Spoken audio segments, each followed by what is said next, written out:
بسم اللہ الرحمن الرحیم۔ کہانی خزانہ کے ناظرین، السلام علیکم ورحمۃ اللہ وبرکاتہ۔ ایک بار خلیفہ ہارون رشید نے اپنے غلام سے کہا کہ مجھے کسی بزرگ کے پاس لے چلو کہ میرا دل بڑا بے چین ہے، میں اس کی صحبت میں رہ کے کچھ سکون حاصل کرنا چاہتا ہوں اور کچھ سیکھنا چاہتا ہوں۔ اس کا غلام اسے کس بزرگ کے پاس لے کے گیا اور اس نے کیا حاصل کیا؟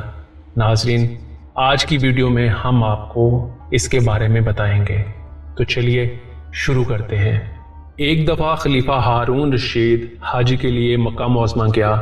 مینا میں قیام کی پہلی رات تھی۔ اس کا وزیر فضل بن ربی رات گئے تک خیمہ میں اس کے ساتھ رہا، پھر ہارون رشید سے اجازت لے کر اپنے خیمے میں چلا گیا اور خواب راحت کے مزے لینے لگا۔ تھوڑی دیر بعد اس نے اچانک سنا کہ کوئی اس کے خیمے کا دروازہ کھٹکھٹا رہا ہے۔ اٹھ کر باہر آیا تو ہارون رشید کو کھڑے پایا۔ غلام نے ادب سے پوچھا، امیر المومنین، اس وقت آپ نے کیسے تکلیف فرمائی؟ حضور حکم دیتے یہ غلام خود حاضر ہو جاتا۔ ہارون رشید نے کہا، اس وقت میرا دل کسی مرد کامل کی زیارت کا متمنی ہے، مجھے کسی ایسے بزرگ کے پاس لے چلو۔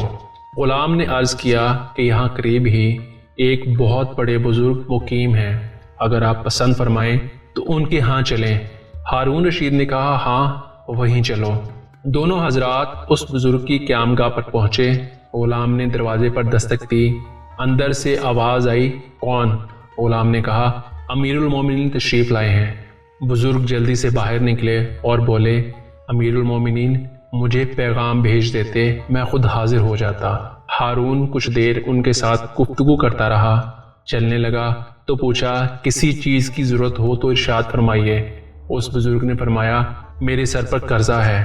ہارون رشید نے اپنے غلام کو حکم دیا کہ ان کا قرضہ فوراً ادا کرنے کا انتظام کرو۔ پھر دونوں وہاں سے چل پڑے۔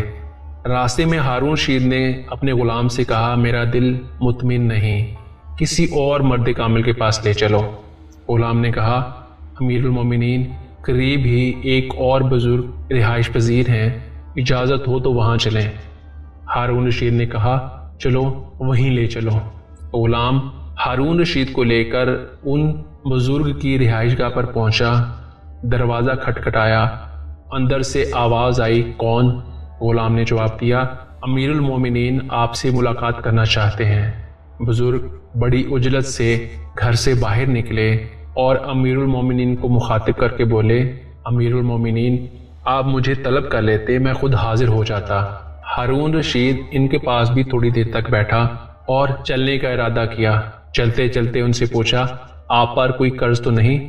انہوں نے جواب دیا، امیر المومنین میں اتنی رقم کا مقروض ہوں۔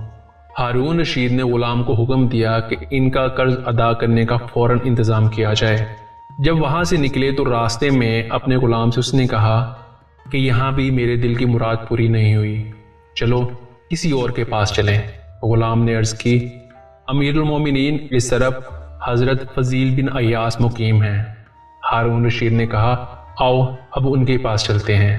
دونوں حضرت فضیل بن ایاس کے خیمے پر پہنچے۔ اس وقت وہ نماز پڑھ رہے تھے۔ جب فارغ ہوئے تو غلام نے دروازے پر دستک دی۔ پوچھا، کون؟ غلام نے جواب دیا، امیر المومنین تشریف لائے ہیں۔ حضرت فضیل رحمۃ اللہ علیہ نے اندر سے ہی فرمایا، یہاں امیر المومنین کا کیا کام؟ ان سے کہو تشریف لے جائیں اور میرے مشاغل میں مخل نہ ہوں۔ غلام نے کہا، سبحان اللہ، کیا صاحب امر کی اطاعت آپ پر واجب نہیں؟ حضرت فضیل رحمۃ اللہ علیہ بولے، میری اجازت تو نہیں، ہاں حکومت کے زور پر اندر آنا چاہتے ہو تو تمہاری مرضی۔ یہ کہہ کر انہوں نے دروازہ کھول دیا اور ساتھ ہی چراغ گل کر دیا تاکہ ہارون رشید کا چہرہ دکھائی نہ دے۔ ہارون رشید اور غلام دونوں خیمے کے اندر داخل ہوئے اور گھوپ اندھیرے میں حضرت فضیل رحمۃ اللہ علیہ کو ڈھونڈنے لگے۔ اچانک ہارون رشید کا ہاتھ حضرت فضیل کے ہاتھ سے مس ہوا۔ انہوں نے فرمایا، کیا ہی نرم ہاتھ ہے، یہ ہاتھ کتنا خوش نصیب ہوگا اگر قیامت کے دن دوزخ کی آگ سے محفوظ رہے۔ ہارون رشید نے کہا، اللہ آپ پر رحمت کرے، ہمیں کوئی نصیحت فرمائیے۔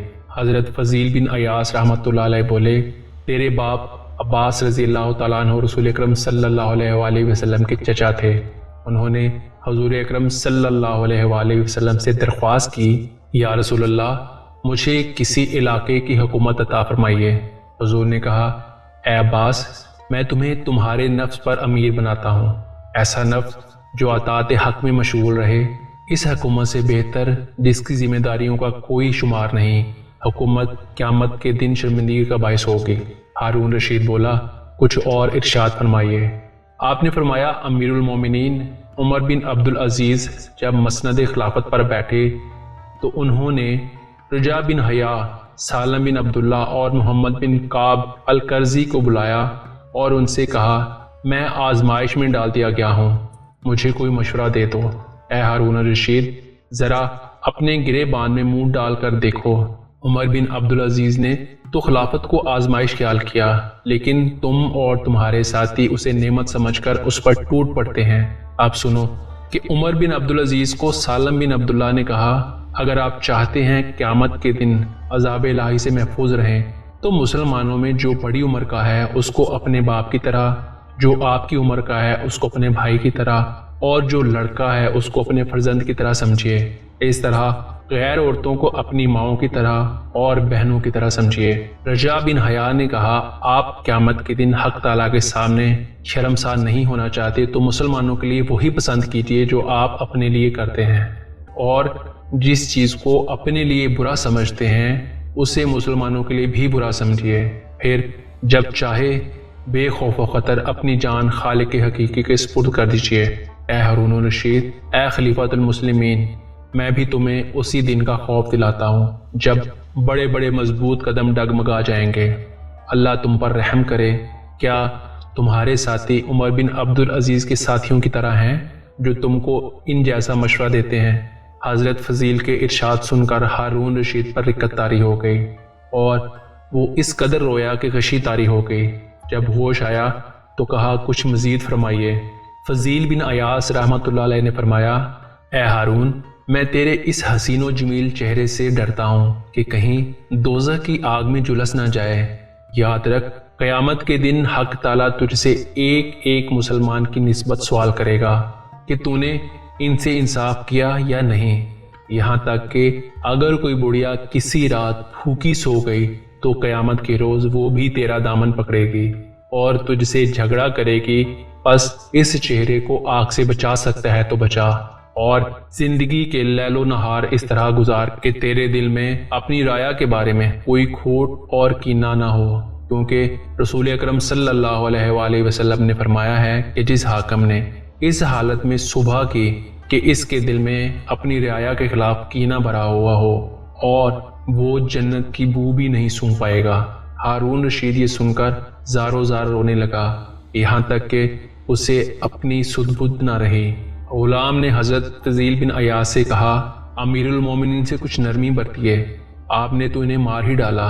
آپ نے فرمایا، اے ربی کے بیٹے، ہارون رشید کو تم اور تمہارے ساتھیوں نے ہلاک کیا ہے، میں نے انہیں ہلاک نہیں کیا۔ ہارون رشید کو ہوش آیا، اس نے حضرت فضیل بن عیاض رحمۃ اللہ علیہ سے پوچھا، آپ پر کوئی قرض ہے؟ آپ نے فرمایا، خدا کا قرض ہے جس کا وہ مجھ سے محاسبہ کرے گا، پس ہلاکت ہے میرے لیے جب مجھ سے باز پرس ہوگی اور میری کوئی دلیل کام نہ آئے گی۔ ہارون رشید نے کہا، میں لوگوں کا قرض پوچھتا ہوں۔ فرمایا، میرے رب نے مجھے اس کا حکم نہیں دیا بلکہ یہ حکم دیا ہے کہ میں اس کے وعدے کو سچ جانوں اور اس کی اطاعت کروں۔ حق تعالیٰ کا ارشاد ہے کہ میں نے جنوں اور انسانوں کو عبادت کے سوا کسی اور غرض کے لیے پیدا نہیں کیا، مجھے نہ تو ان سے رزق حاصل کرنے کی خواہش ہے اور نہ ہی میں یہ چاہتا ہوں کہ وہ مجھے کھلائیں، بے شک اللہ ہی رازق اور زبردست قوت والا ہے۔ ہارون رشید نے 1000 دینار کی تھیلی نکالی اور بولا، یہ میری والدہ کی میراث ہے اور خالص طیب ہے، اس کو قبول فرمائیے۔ حضرت فضیل بن عیاض رحمۃ اللہ علیہ نے فرمایا، افسوس میری تمام نصیحتیں رائے گاہ گئیں اور تم نے ان کو دل میں جگہ نہ دی۔ یہ مال اس کو دو جس کو اس کی ضرورت ہے، تم اس کو دیتے ہو جس کو اس کی ضرورت نہیں ہے، یہ مجھ پر ظلم نہیں تو کیا ہے؟ میں تجھے نجات دلانا چاہتا ہوں اور تو مجھے ہلاکت میں ڈالنا چاہتا ہے۔ فضل بن ربی کہتا ہے کہ پھر حضرت فضیل بن عیاض رحمۃ اللہ علیہ خاموش ہو گئے، اور ہم دونوں سلام کر کے ان کی قیام گاہ سے باہر آ گئے۔ راستے میں امیر المومنین نے مجھ سے مخاطب ہو کر کہا، دیکھا مردان حق ایسے ہوتے ہیں، آئندہ جب میں تم سے کہوں کہ کسی مرد خدا کے پاس لے چلو تو تم اس قسم کے مرد کے پاس لے جایا کرو۔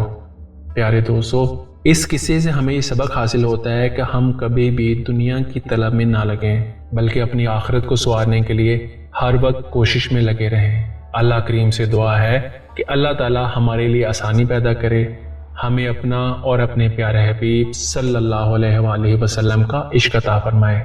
آمین یا رب العالمین۔